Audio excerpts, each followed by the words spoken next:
Welcome সবাইকে। আমরা আজকে শিখব কিভাবে ইন্টারনেট স্পিড বাড়ানো যায়।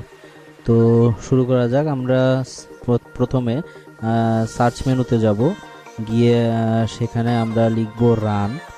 লেখার পরে রান প্রোগ্রামটি আমাদের সার্চ অপশনে চলে আসবে। তারপর আমরা রানে ক্লিক করার পর রানের বক্স আসবে, সেখানে আমরা লিখব gpedit.msc। gpedit.msc আপনারা স্ক্রিনে দেখতে পাচ্ছেন। দেখার পর ওকে প্রেস করব। ওকে প্রেস করার পর আমাদের gpedit.msc প্রোগ্রামটি চলে আসবে। তো এখানে গিয়ে আমরা একটি উইন্ডো দেখব, সেখানে আছে দেখতে পাচ্ছেন অ্যাডমিনিস্ট্রেটিভ টেমপ্লেট। এটি আছে কম্পিউটার কনফিগারেশনের ভেতরে। সেই অ্যাডমিনিস্ট্রেটিভ টেমপ্লেটে ক্লিক করার পর আসবে নেটওয়ার্কে ক্লিক করব।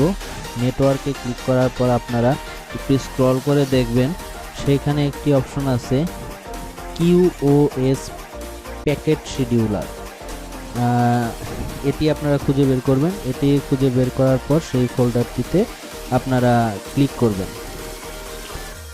ক্লিক করার পর এখানে অনেকগুলো অপশন আসবে, সেখান থেকে লিমিট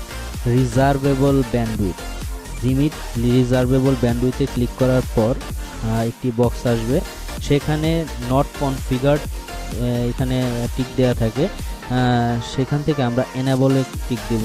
দেওয়ার পর দেখুন আপনারা 80% ব্যান্ডউইথ এখানে শেয়ার হচ্ছে।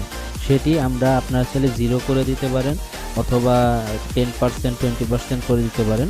তো আমরা 0 করে দেব, চাইলে যত ইচ্ছে করতে পারেন, এতটুকু স্পিড আপনাদের কমে যাবে, শেয়ার হবে। তো আমরা 0 করে দিব, তারপরে অ্যাপ্লাই ওকেতে দিয়ে বের হয়ে চলে আসব। তারপর কম্পিউটারটি রিস্টার্ট দিবেন। সব দেওয়ার পরে ইন্টারনেট স্পিড আশা করি বাড়বে।